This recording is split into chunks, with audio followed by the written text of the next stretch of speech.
Bien, hoy vamos a hablar un poquito de edificación. Más bien vamos a hacer un pequeño avance ahí. Debemos considerar que dentro de la obra del Señor hay, en la mayoría de los casos y la situación, no estamos preparados. Pero debemos conocer lo que Dios desea para pedir esa preparación. En la práctica a veces se ha hecho siempre de manera diferente. Se sabe que hay que hacer esto dentro de la obra del Señor y bueno, hagámoslo. Siempre se ha hecho así. Entonces, no se esperó a veces el tiempo apropiado para hacer alguna determinada labor. Debemos, en este sentido, ser pacientes y esperar que Dios intervenga y nos prepare. Es lo mejor para poder hacer bien esta tarea que el Señor nos encomienda y también para que nosotros en este proceso de realizar la tarea que Dios desea, no claudiquemos, no fracasemos. Bien, vamos a empezar considerando algunos versículos nada más y después los trataremos de ir aplicando. Empezamos en Mateo capítulo 7, versículo 24, donde el Señor, en ese sermón, que se considera uno de los principales o de los primeros,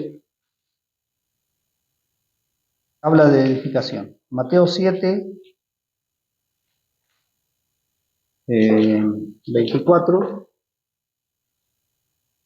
Esta es en la finalización ya del mensaje del Señor. Dice: cualquiera pues que me oye estas palabras y las hace, le compararé a un hombre prudente que edificó su casa sobre la roca. Bien, esta enseñanza todos la conocemos. El hombre prudente, al edificar sobre la roca, estaba anticipándose, previniendo las dificultades o los problemas que podrían venir, porque dice la Escritura: y descendió lluvia, vinieron ríos, soplaron vientos y golpearon contra aquella casa. Y no cayó porque estaba fundada sobre la roca. Amén. Y después el Señor presenta en otra parte que es: pero cualquiera que oye estas palabras y no las hace, le compararé a un hombre insensato que edificó su casa sobre la arena. Y descendió la lluvia, vinieron ríos, y soplaron viento, y dieron con ímpetu contra aquella casa, y cayó, y fue grande su ruina. Bien, esta es la primera vez que sale esta palabra edificación en el Nuevo Testamento, pero debemos hacer siempre para la interpretación de lo que sucede antes de la cruz y de lo que sucede después de la cruz. A la cruz le llamamos el sacrificio del Señor, que incluye su muerte, su sepultura y la resurrección. ¿Sí? No podemos separar esto que la palabra nos marca como evangelio, que es que Jesucristo murió crucificado, fue sepultado y resucitó. Bien, ¿por qué? Porque todo cambió. En ese proceso que el Señor vivió en la cruz y en su resurrección y ascensión, cambió la relación de Dios con los hombres, porque se estableció un nuevo pacto por medio de la sangre de Jesús. Entonces, lo que sucedía antes de la cruz debemos considerarlo de una manera, pero la plenitud, la realidad, el Evangelio empezó a ser expresado después de la cruz en su plenitud. Ahora bien, la Escritura, en los Evangelios encontramos que ya el Señor estaba anunciando el Evangelio. ¿Cómo es? Pero, ¿y por qué decimos entonces que después de la cruz? Es porque los discípulos que tenían que continuar la predicación del Evangelio todavía no estaban preparados para esta predicación.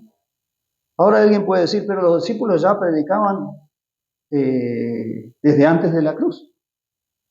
Pero no era el mismo mensaje. Y ellos no tenían la capacidad, la gracia y el poder que recibieron después de la resurrección del Señor. Hay que hacer esa diferencia. Hay muchas diferencias. Los discípulos predicaban, sanaron a los enfermos, limpiaron a los leprosos, no sé qué otras enfermedades más habían sanado, y ellos volvieron muy felices, diciendo, aún los demonios se nos sujetan en tu nombre. Bien, pero en su interior ellos habían tenido muy pocos cambios. Seguían discutiendo quién era el mayor, el Señor les volvía a decir, ustedes son hombres de poca fe. Todo eso sucedió mientras el Señor estaba en un cuerpo semejante al de ellos, o sea, parecía un cuerpo de carne, pero era sin la naturaleza pecaminosa. Los discípulos aún no habían percibido la vida y el poder de la resurrección. O sea, el Señor aún no se había incorporado en el espíritu de los discípulos. Esa era la diferencia. ¿Que nosotros muchas veces hemos servido de esa manera? Sí. Y lo hicimos con sinceridad, lo hicimos por el Señor. Pero después ese tiempo como que pasó. Y después como que ese fervor inicial, ese entusiasmo que teníamos, fue decayendo.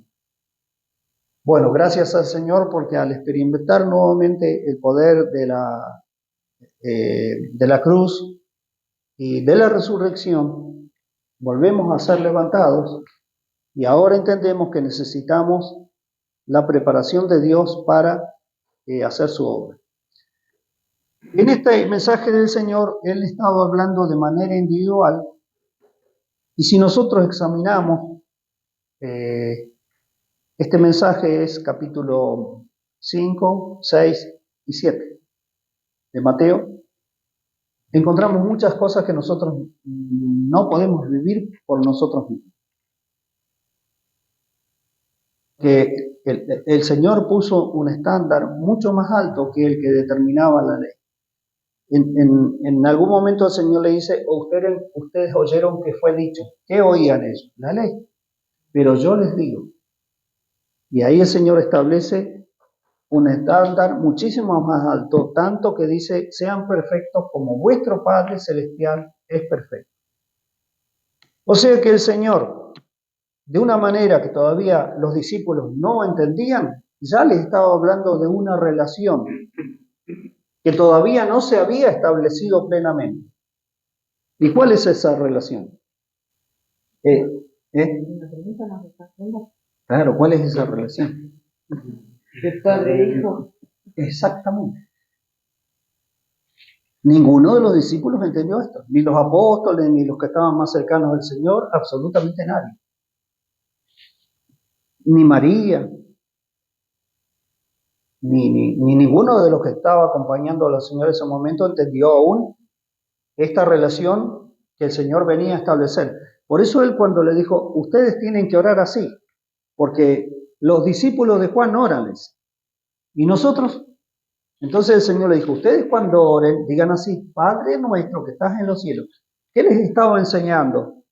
Una nueva relación con Dios. Porque la relación de los judíos y todos los hombres piadosos desde antes de la cruz, su relación con Dios era cumplir la ley. Todo aquel que no era del pueblo de Israel, para integrarse a una relación con Dios, tenía que circuncidarse y tenía que empezar a cumplir la ley. Paso por paso, mandato por mandato, todo. Guardar el sábado, guardar las fiestas, acudir a Jerusalén.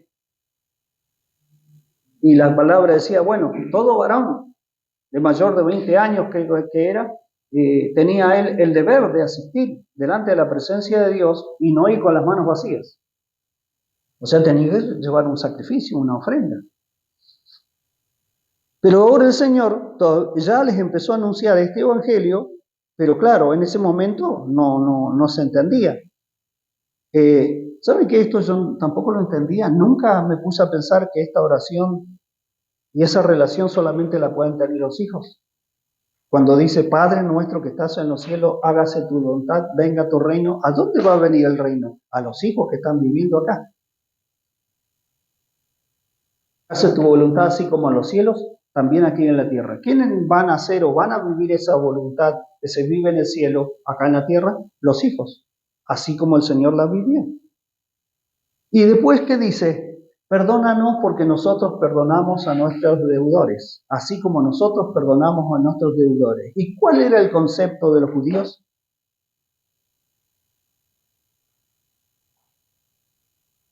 ¿Quién es que perdona pecados?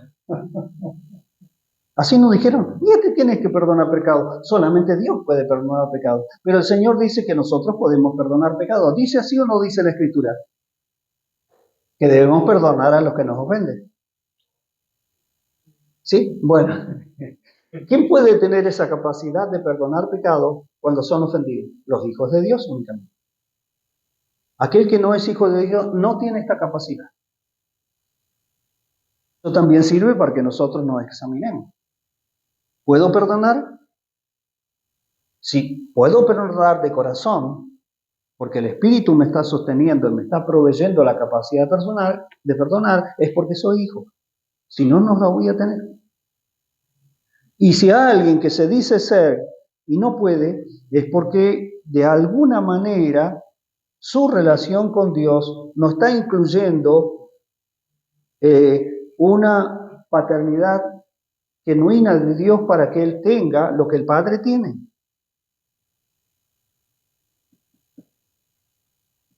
Bueno, pero me voy desviando un poco de la palabra edificación y no quiero desviar.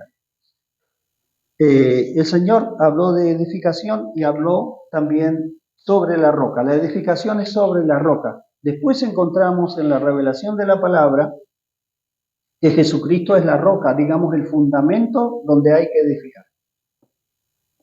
Cuando Pedro declaró, tú eres el Cristo, el Hijo del Dios viviente, el Señor le dijo, esto te ha sido revelado por mi Padre. De ahí se aferra la Iglesia Católica para decir que como Pedro fue el primer papa y el Señor le dijo sobre esta roca, porque Pedro significa piedra, bueno, ya le atribuyeron a Pedro que era el fundamento de la Iglesia.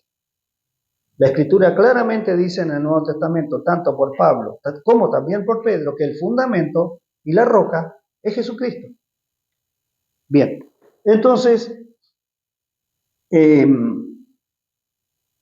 y a esto debemos añadir ya la experiencia y la vivencia de los profetas. Si nosotros miramos tanto en los Salmos como en el libro de Isaías, ¿cómo se llama al Señor? ¿Cómo se lo llama? Roca. Tú eres mi roca fuerte. Tú eres mi castillo. O sea, pero también al Señor se le llama roca, dando a entender que es como una fortaleza, como algo tan firme que no puede ser conmovido. ¿Sí? Entonces, cuando el Señor estaba diciendo sobre la roca, estaba diciendo sobre Dios. Y después Él mismo se identifica y los apóstoles lo corroboran en el Nuevo Testamento, especialmente en 1 Corintios capítulo 3, donde dice que nadie puede edificar, o nadie puede poner otro fundamento que el que ya está puesto, el cual es Jesucristo. Bien, entonces esto de estar sobre la roca era que por medio de Jesucristo la persona sea afirmada, ¿sí? Para que cuando vengan las dificultades pueda permanecer firme. Porque tanto sobre la casa que fue edificada sobre la arena como la que fue edificada sobre la roca vinieron las mismas tempestades. A veces nosotros no queremos pasar tempestades. Yo me anoto primero con las dos manos, pero las tempestades vienen. Sí, de distinta índole. Entonces, si estamos sobre la roca, esta es una promesa del Señor. Si estamos sobre Él, no vamos a ser como Él. ¿Sí? Y la edificación acá no es la obra, sino es la misma persona. Porque la persona es la casa donde el Señor va a habitar. ¿Sí? Bien, esto está muy interesante, pero me gustaría que miremos otros versículos.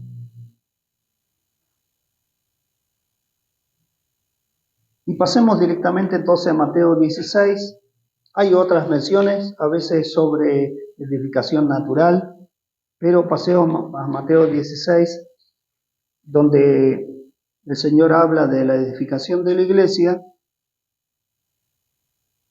Encontramos, recuerden que Pedro significa piedra, pero el Señor acá no está hablando de una piedra, sino del término roca, que viene del Antiguo Testamento, cuando a Jehová, y sobre él se dijo que Jehová mismo es la roca. Yo también te digo, tú eres Pedro, y sobre esta roca edificaré mi iglesia. Y las puertas del Hades no prevalecerán contra ellos. Acá tenemos capítulo 16, versículo 18. Sobre estos versículos ha habido mucha controversia, especialmente con las personas de la Iglesia Católica, y a veces también, si alguien habla con un católico y le trae esta palabra, generalmente los católicos no conocen para nada la Biblia, han escuchado algo, pero muy poco, y bueno, no tienen una interpretación propia, una revelación sobre esta escritura, pero Pedro significa piedra, él es una piedra, y después Pedro mismo dice en su epístola que nosotros también somos piedras vivas. No se lo adjudica únicamente a él, sino a todos los creyentes. Y entonces todos juntos dice somos edificados, y la roca, la piedra principal del ángulo es Jesucristo. O sea, Jesucristo mismo es la roca donde se edifica la iglesia, pero también Él en su humanidad es la piedra principal del ángulo, la primera piedra. ¿Sí? Entonces todas las demás piedras vivas son edificados también juntamente con Cristo, que es la piedra principal, la piedra primera, la piedra del ángulo que se le llama, pero también Cristo es el fundamento de esa edificación, la roca. ¿Sí? Por eso es que a veces la gente con su mente natural dice, pero ¿cómo? Si acá dice que Cristo es la roca. Sí, pero acá también dice que Cristo es la piedra del ángulo. Y las demás piedras son edificadas juntamente con Cristo, siendo Él la base de toda esa edificación, el fundamento. Eso la gente a veces no lo puede entender, porque la mente natural no entiende las cosas espirituales. ¿No dice así el libro de 1 Corintios capítulo 2? El hombre natural, dice, no entiende las cosas del espíritu. Para él son locura. Porque esto parecen contradicciones. Entonces la gente encasilla al Señor en una cosa, en una sola función. Y si cumple esta función, no, pero no puede cumplir esta otra. ¿Pero por qué no si Cristo es Dios? Es el mismo Dios, tiene la plenitud de Dios. Entonces le sorprende a las personas cuando el Señor dice que es el Hijo de Dios, se sorprenden. O más bien aceptan esa declaración. Pero cuando dicen cuando la Escritura dice que Jesucristo es el Padre, no lo entienden, no lo comprenden y por lo tanto no lo creen.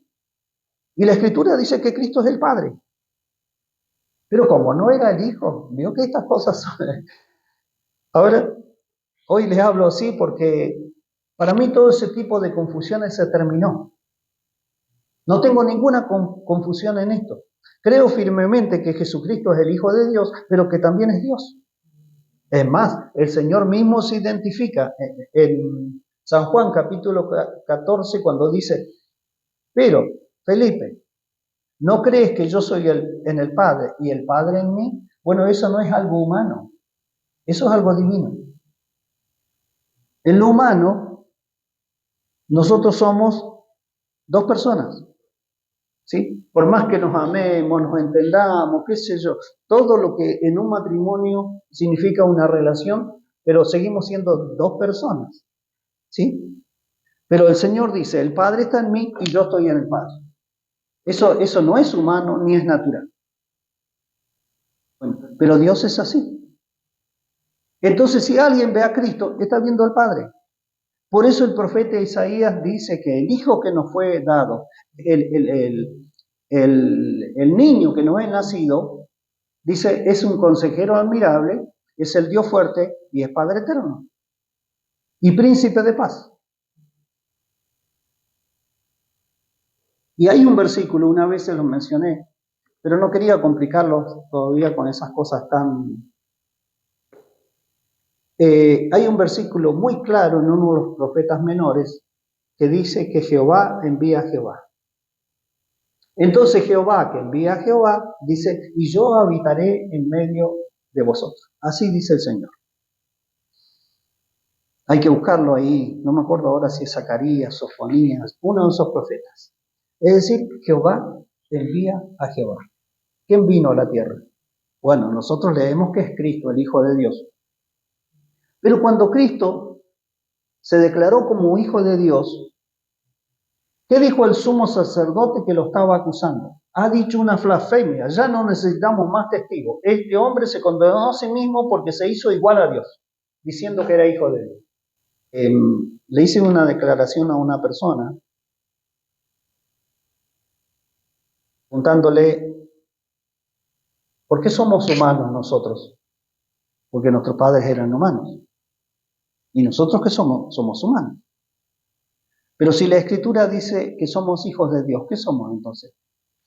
¿Vio que es difícil de responder esa pregunta? ¿Qué somos entonces? Somos humanos divinos. ¿O no? ¿Sí o no? ¿Se atreven a decirlo? No sé.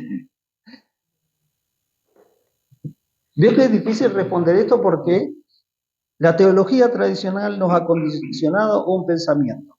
Pero el apóstol Pedro, un hombre muy humano, muy natural, con su carácter, con su forma de ser, tuvo que ser tratado por el Señor, y él mismo, Pedro, después escribió en su epístola, Dios nos ha dado preciosas y grandísimas promesas. ¿Para qué? Para que por medio de ellas nosotros, que escapamos de la corrupción que hay en el mundo, participemos de la naturaleza divina. Así dice la Escritura.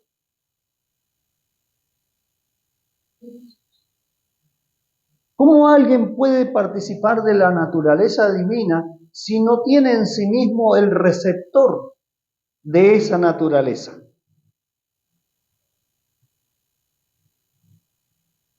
¿Dónde está el receptor de esa naturaleza en nosotros? Es nuestro espíritu. Porque la Escritura claramente dice que al ser Dios nuestro Padre, ¿sí? Entonces nosotros también ahora somos espíritu. El Señor dijo, lo que es de la carne es carne. No tiene absolutamente nada de Dios. Pero lo que es espíritu, es espíritu. Es la vida de Dios. Esa es la vida que tiene que crecer y desarrollarse en nosotros. Bueno, entonces, ¿qué dijo el Señor acá? La declaración de Pedro es la declaración que nos pone sobre la roca, donde somos edificados juntamente a los hermanos, y es, tú eres el Cristo, el Hijo del Dios viviente.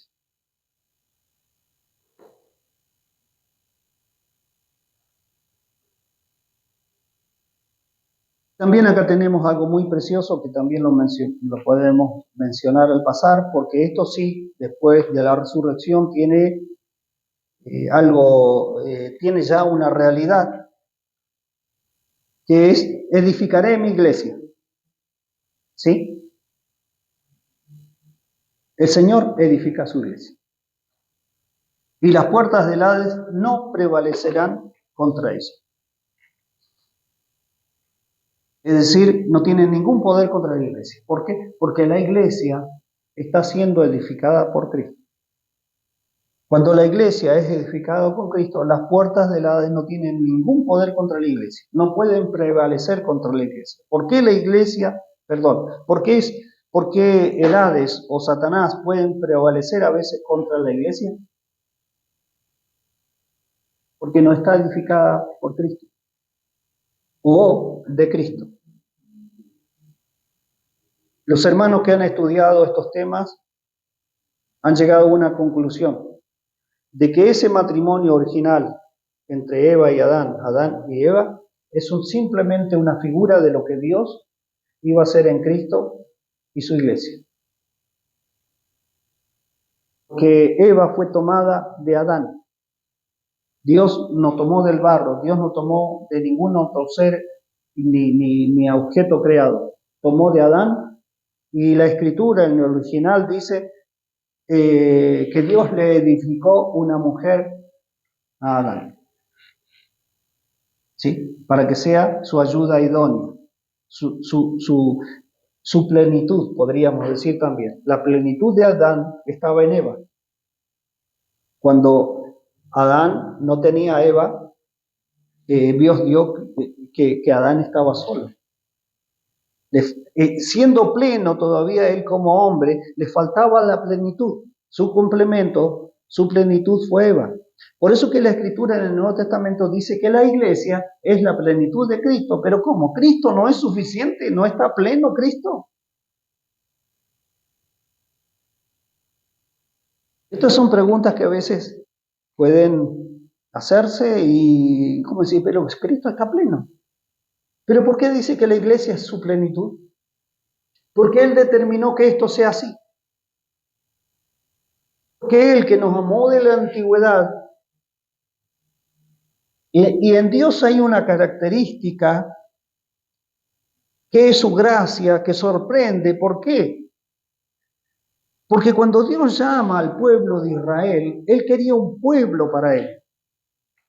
Y Él le dijo, ustedes van a ser reyes y sacerdotes. El propósito de Dios era que ese pueblo represente a Dios delante de todas las naciones.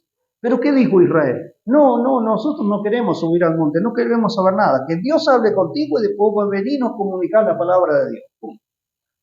Así dijeron. Entonces, ¿qué hizo el Señor? Se volvió a la tribu de Leví. Los de la tribu de Leví fueron llamados para ser sacerdotes. Y el resto del pueblo quedó desechado. No podía tener un trato más directo con Dios. Pero así y todo, de los levitas se eligió a la descendencia de Aarón para ministrar delante del Señor. Dios deseaba tener un pueblo de sacerdotes. Por eso que después del Nuevo Testamento, y también esto lo dice el apóstol Pedro, Dios dice, nos está edificando para hacer un templo santo en el Señor, y también está preparando un cuerpo de sacerdotes. Y en el Apocalipsis se menciona esa conclusión diciendo que se alaba al Señor. ¿Por qué? Porque Él nos hizo reyes y sacerdotes y reinaremos juntamente con Él. O sea, cuando el Señor es dejado de lado, Él busca a gente que no preguntaba por Él ni tenía nada que ver con Dios. Para decir, bueno, me dejaron de lado. Bueno, yo voy a... ¿No le decía así el Señor a Moisés? Déjame que consuma este pueblo y yo voy a levantar de ti un pueblo diferente. Y Moisés le dijo, no, Señor, ¿qué van a decir los egipcios? ¿Qué van a decir la demás gente? Que trajiste este pueblo para hacerlo morir en el desierto.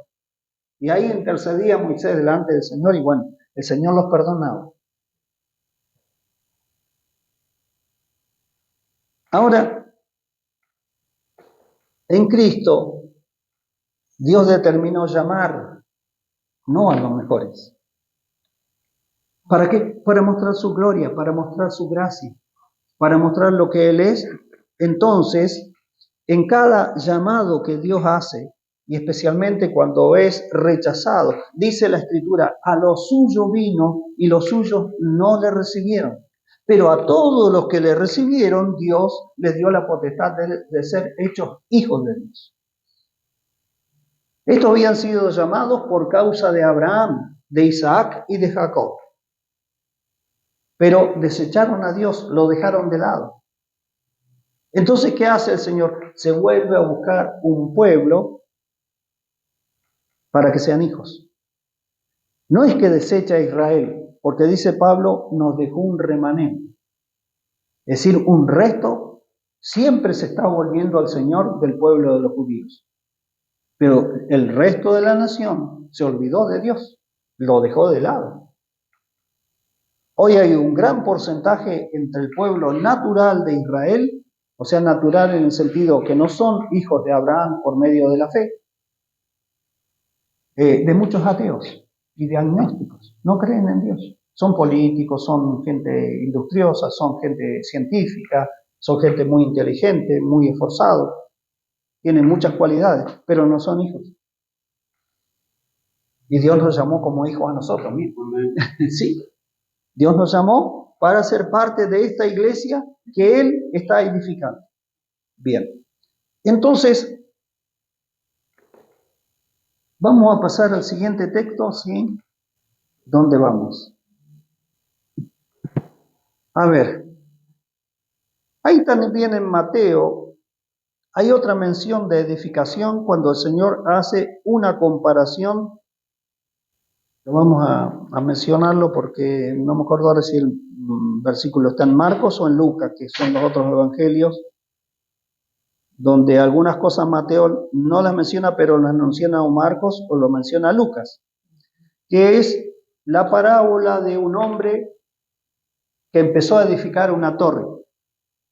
Entonces el Señor le dice, y un hombre empezó a edificar la torre y no la pudo terminar.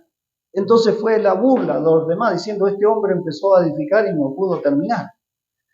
Entonces él dice, ¿y por qué mejor la persona no se sienta, o sea, se tranquiliza, se calma, empieza a hacer números y cuentas, a ver, y cálculos, si le va a alcanzar para edificar o no? No sea que quede en medio camino. Esto tenemos que tenerlo en cuenta. Bien. Lucas 14:28. ¿Cuánto? 14:28. ¿Marcos? Lucas. Lucas. Puede ser, sí. Sí, puede ser Lucas. Vamos a ir a Lucas 14:28. Exactamente, ese es. Esto no lo vamos a mencionar ahora, pero debemos tenerlo en cuenta. ¿Cómo reflexionó el Señor? Se sienta primero y calcula los gastos a ver si tiene lo que necesita para acabarla. ¿Qué se hizo muchas veces? Se empezó a edificar sin hacer los cálculos y si iba a poder terminar. ¿Por qué? Porque se echó mano a algo que es la fe. No, esto por fe lo hacemos, hermano. ¿Sí?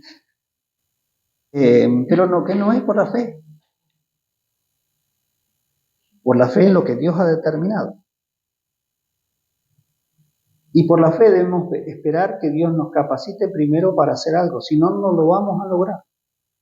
Porque no es por el entusiasmo, o no es simplemente porque el Señor lo determinó. No, el Señor dijo que prediquemos el Evangelio. Entonces, ¿qué se hacía? Esto les digo mi experiencia de cómo yo lo percibía en el ambiente donde estaba. ¿Qué vamos a hacer entonces? Vamos a traer un maestro o un evangelista que enseñe evangelismo. Y ahí venían, nos daban unas clases, cómo teníamos que prepararnos, cómo teníamos que arreglarnos y todo lo demás. Nadie se preguntaba cómo estamos adentro de nosotros. Ya había en nuestras mentes. Y cosas así. No, había que predicar el evangelio. No si estábamos preparados, o sea, espiritualmente preparados para predicar. ¿Sí? Entonces, uno participaba de eso para cumplir, pero aquí que salga uno a predicar el evangelio, al menos yo en mi caso, salí una vez a repartir folletos de invitación y tratados. Una vez creo que lo hice. Pero yo predicaba el evangelio. Cuando por ahí me juntaba con alguien, bueno, predicaba con algunos. Por ahí debatía con los mormones, por ahí con los adventistas, con los testigos de Jehová. Y con alguna familia, por ahí siempre uno va predicando el evangelio. Pero eso de predicar el evangelio de acuerdo a un plan así, nunca a mí me resultó. Y veía que al resto de los hermanos tampoco. Salvo algunos que tenían esa vocación. Que sin que nadie les diga, ellos salían a predicar, a repartir folletos, a visitar el hospital y a hacer distintas tareas. Pero eso se ve que era un llamado, una vocación que ellos ya tenían y estaban prontos, dispuestos a hacerlo. Nadie tenía que enseñarles cómo evangelizar. Salían a evangelizar y punto. Entonces, ahí uno va observando ciertas cosas y después uno se da cuenta recién que a veces Dios tiene un llamado para uno. Y hay hermanos que de manera natural predican. Hay gente que en la parada de los colectivos le predica.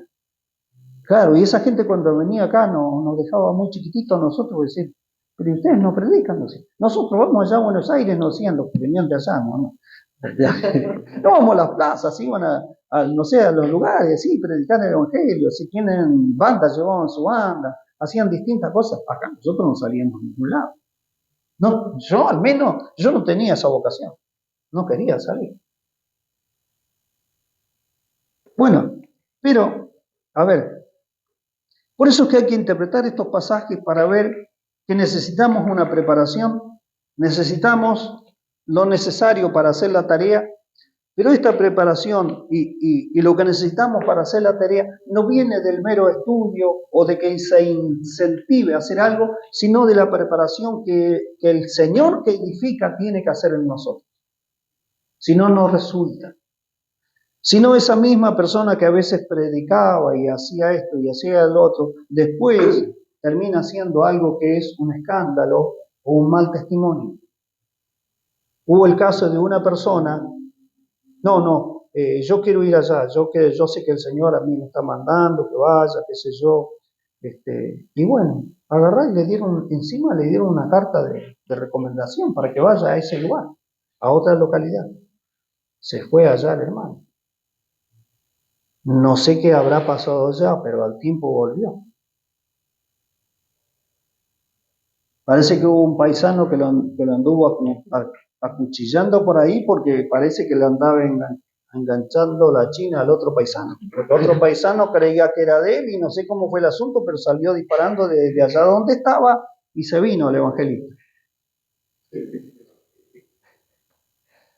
Comprende cómo las cosas se hacen por el mandamiento de ir a predicar y no por la gracia que viene de parte de Dios para hacer la tarea de Dios conforme a la voluntad de Dios y presentar a Cristo de una manera real, verdadera, con el testimonio, con la palabra, con los hechos. El mensaje de la cruz lo puede dar un hermano que se ha convertido al Señor y fue salvo por medio de la fe. Puede testificar de la cruz y de la sangre que limpia. Pero ya otro tipo de tarea, la Escritura claramente dice que el Señor mismo establece. ¿Qué establece? Apóstoles, profetas, evangelistas, pastores y maestros. Que ya es una tarea que tiene que ser hecha con gente que ya conoce al Señor. Es una tarea que es de servicio para suministrar a los hijos de Dios que han nacido en casa. La familia se agrandó.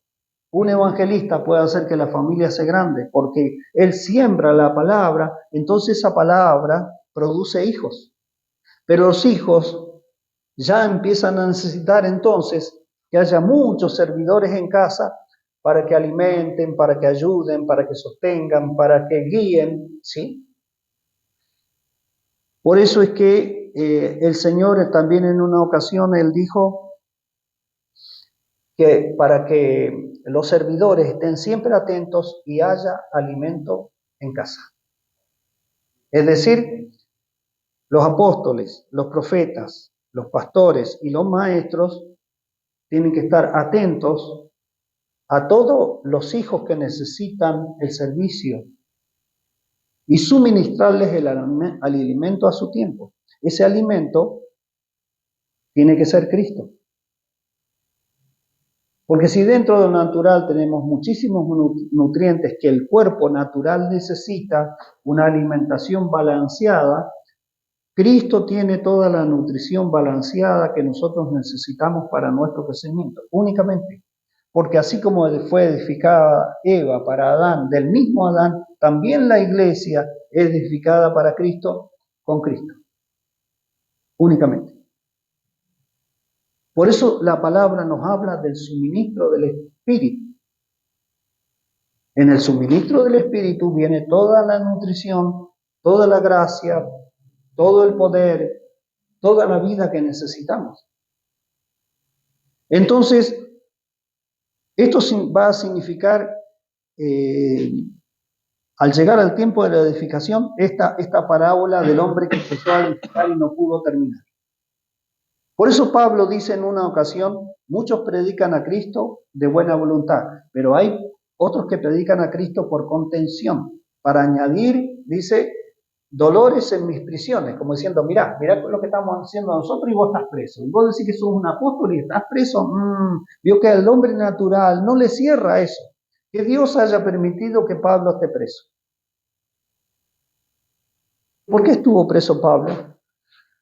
Y porque tenía que escribir Efesios, Filipenses, Colosenses y Filemón. ¿Filemón? ¿Lo dije bien? Filemón. Ahí está. Esas 4 epístolas. Y todos los intérpretes dicen que fue la revelación más elevada que recibió el apóstol Pablo para la iglesia. Dice, sin estas 4 epístolas no tendríamos una plena revelación, especialmente de la iglesia, que completaron a lo que Pablo ya venía haciendo al escribir Romanos, Gálatas, Corintios, Tesalonicenses, las epístolas pastorales que se les llama, que son a Timoteo y a Tito, ¿sí?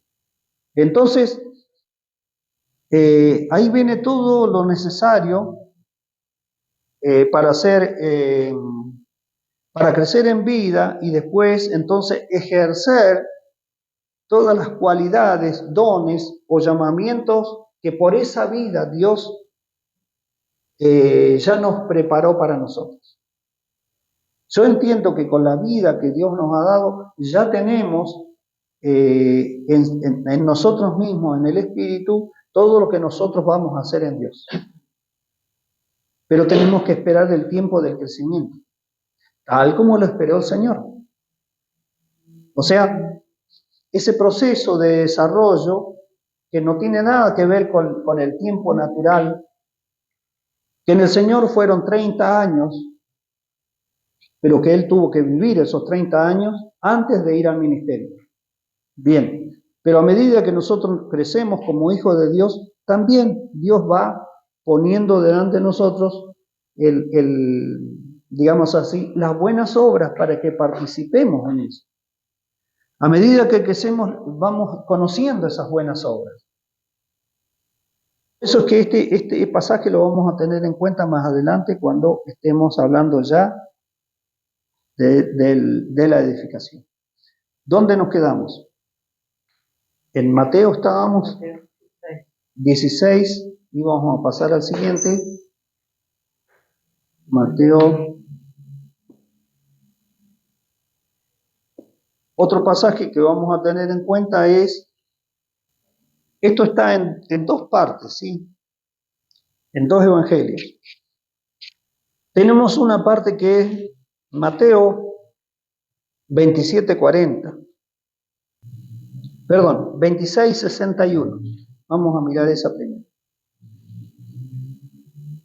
Esto sucedió durante el arresto del Señor, cuando estaba siendo interrogado por los principales de los judíos, y después también fue mencionado cuando el Señor estaba en la cruz. Antes el Señor ya lo había mencionado al principio de su ministerio. En el libro de Juan, en el Evangelio de Juan, vayamos primero al de Juan.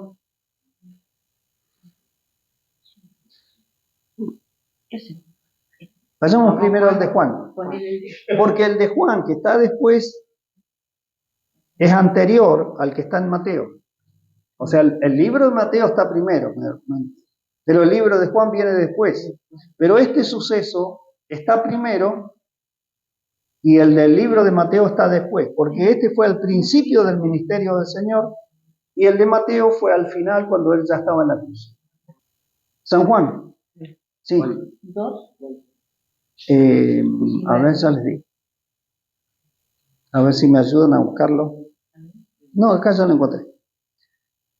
San Juan capítulo 2. Este pasaje entonces lo vamos a tener en cuenta también para la edificación. Tanto que leímos de la parábola de la torre, del que edificaba la torre, como este pasaje que vamos a leer ahora, ¿sí? Entonces, San Juan capítulo 2, versículo 19. ¿Cuál fue la situación? Que el Señor entra en el templo y al ver el desorden que había allí, porque estaban los cambistas, estaban los que vendían las cosas para los sacrificios, palomas, ¿qué más había? O sea, bueyes, dice, ovejas.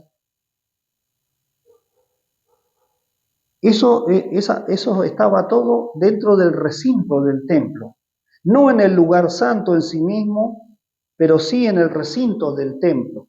O sea, todo el recinto del templo era para el servicio a Dios según había establecido Dios por medio de Moisés, que el templo debía tener un propósito, porque en el templo mismo moraba Dios en el arca del pacto que estaba en el lugar santísimo, ¿sí? Estaba el lugar santo donde oficiaban los sacerdotes.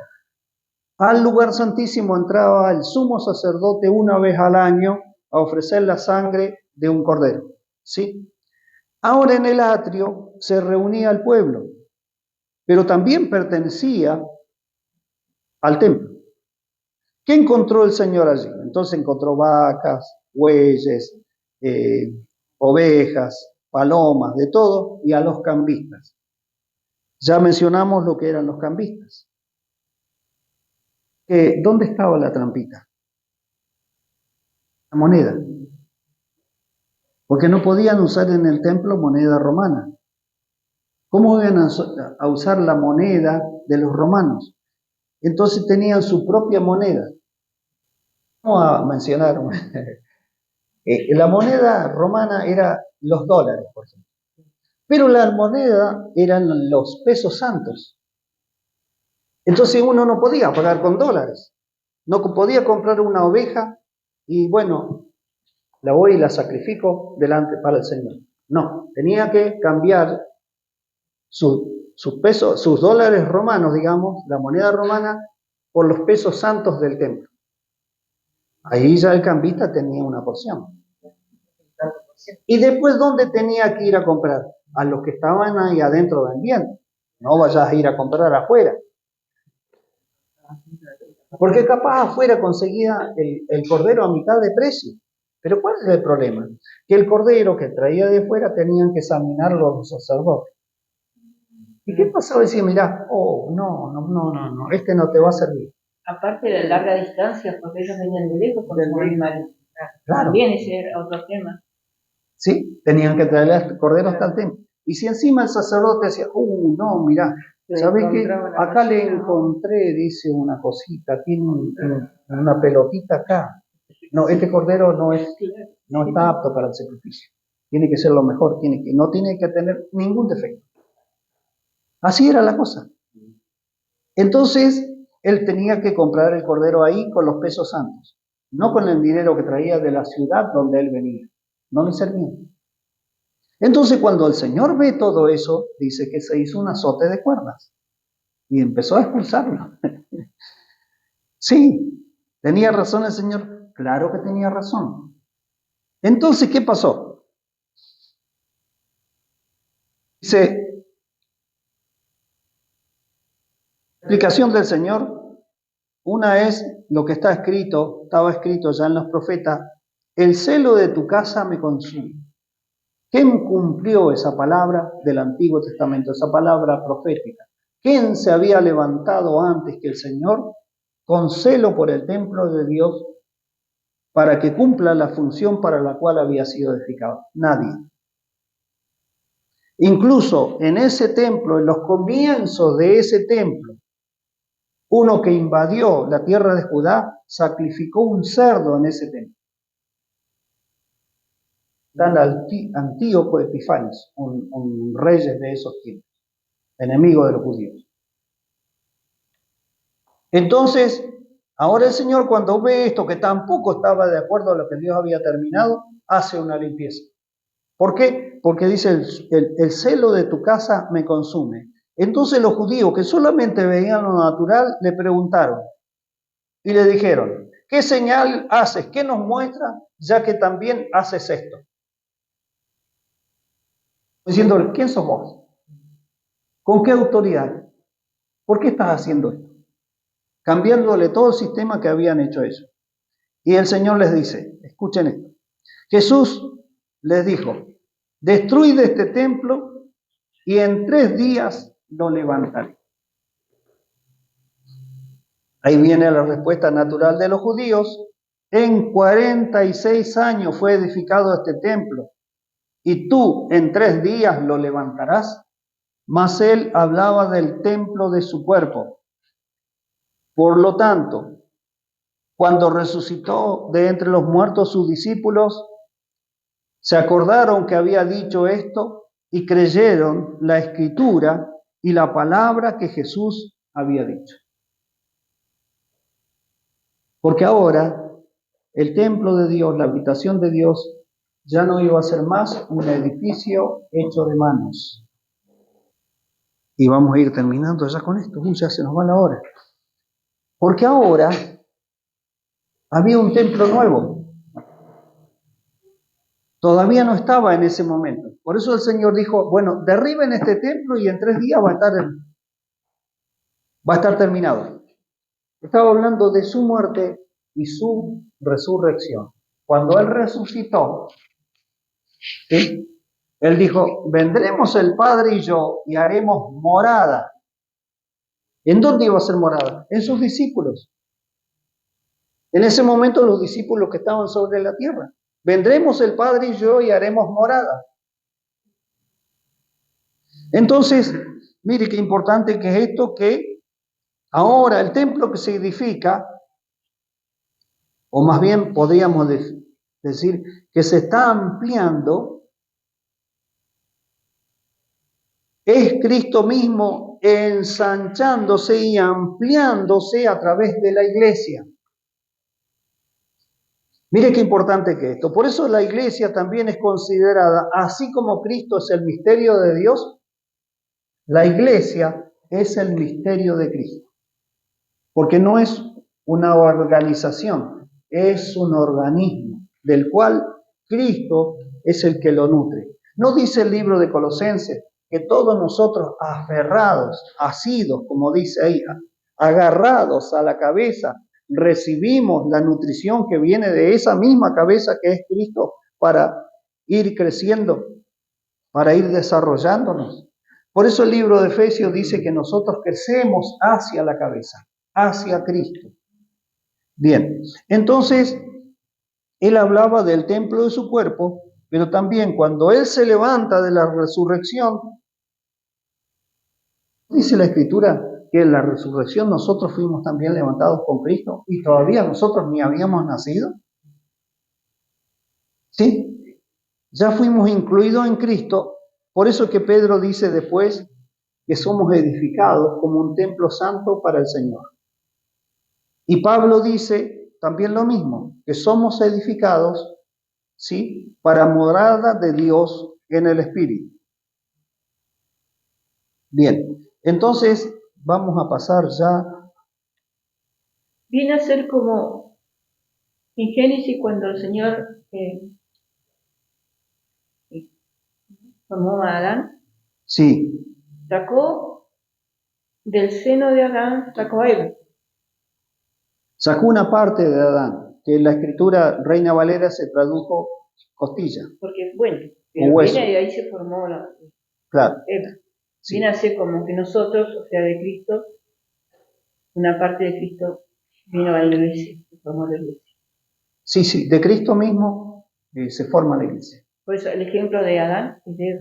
Y de Cristo, sí, sí, sí. Porque así como Eva fue edificada únicamente con Adán, o sea, Dios no tomó ningún material extra. Adán fue hecho del polvo de la tierra, pero Eva fue tomada de Adán. También la iglesia es tomada de Cristo y es edificada con Cristo, o sea, nace por medio de Cristo y crece por medio de Cristo, y la plenitud también tiene que venir por medio de Cristo. No puede, ese es el tema de las introducciones a la cual Pablo nos alerta, en el sentido que cuando vamos bien, vienen ciertos peligros que ya no son el pecado ni la naturaleza pecaminosa, ni mi pasado, ni otras cosas así, sino esas otras atracciones que parecen buenas. Porque hay periodos donde a veces nosotros tenemos que esperar. ¿Tenemos que esperar como individuos? Sí, muchas veces Dios nos pide que esperemos. Porque nosotros no estamos preparados para recibir alguna bendición de Dios. Y tenemos que esperar que Él nos prepare. Pero a veces tenemos que esperar como cuerpo también, a que Dios nos prepare. Porque la labor que se tiene que hacer a veces no es de un solo hombre, sino es del cuerpo. Y para que el cuerpo haga una labor, tenemos que tener la preparación necesaria como cuerpo. Como individuo, capaz uno puede decir, bueno, ya estoy, Señor, preparado, estoy listo. Bueno, el Señor entonces nos concede hacer algo. Y lo primero que nos concede no es empezar a mandar el cuerpo, sino empezar a bendecir al cuerpo con lo que Dios nos ha dado a nosotros, para que el cuerpo entonces se una y crezca.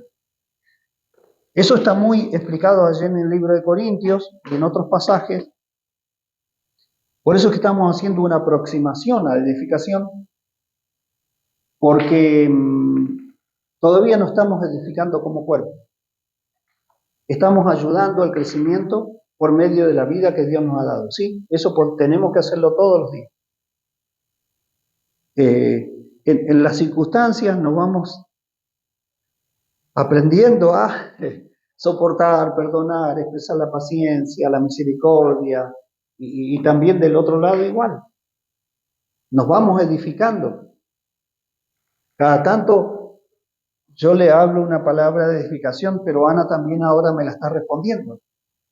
Esto es bueno, porque ya no es solamente yo que le voy aportando lo que Cristo me concede a mí, sino que ella también ahora me aporta. Bien, entonces tenemos que ir siendo uno y creciendo y desarrollándonos y estar más unidos en el Espíritu. Ahora, todavía no estamos como un cuerpo funcionando, pero tenemos la visión y la esperanza de que Dios nos va a conceder vivir una unidad tal que podemos decir, bueno, estamos unidos, ya podemos trabajar como cuerpo. ¿Dónde está la expresión de la vida del cuerpo? En Romanos capítulo 12, 13, 14, 15 y 16.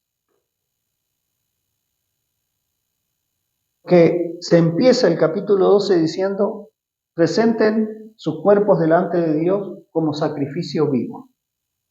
¿Qué se presenta delante de Dios? Como último el cuerpo, porque ya se presentó, el espíritu ya está delante de Dios, el alma ya es renovada por el espíritu, entonces se necesita el cuerpo. Y se menciona la actividad del cuerpo no en un solo ámbito, esparcidos en distintas partes. O sea, la iglesia está esparcida en la comunidad, en la ciudad, en distintos órdenes y haciendo distintas tareas naturales, pero a su vez es un cuerpo en Cristo. Eso después tenemos que mirar. Bien, ¿dónde estábamos? En el templo. Y eso también se repitió, pero ya en otra situación, cuando el Señor fue arrestado. Eso está en el libro de Mateo 26. Y vienen unos acusadores. Este dijo que iba a derribar el templo y que en 3 días lo iba a edificar. Eso al sumo sacerdote no le impresionó para nada. Pero cuando le dijeron, dinos abiertamente si tú eres el Cristo, el Hijo del Dios viviente, entonces el Señor le dice, tú dices que yo lo soy. Dios, el Señor no les contaba, no les contestaba a veces directamente. Entonces el sumo sacerdote le dijo, ¿para qué necesitamos más testigos? Si él mismo ha blasfemado diciendo que es el Hijo de Dios y haciéndose igual a Dios. Por eso en otro pasaje también creo que San Juan 8 le dicen, ¿por qué te haces igual a Dios? ¿Sí? Porque él decía que era hijo de Dios. ¿Cómo estamos? No quiero pasarme, si no yo sigo hablando y de pronto son menos 20. No puede ser. Bien, vayamos un poquito más adelante. Vamos a pasar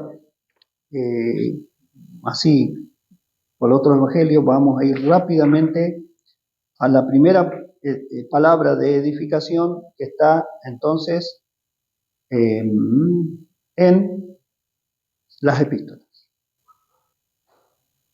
Hay varias menciones en el libro de Hechos, pero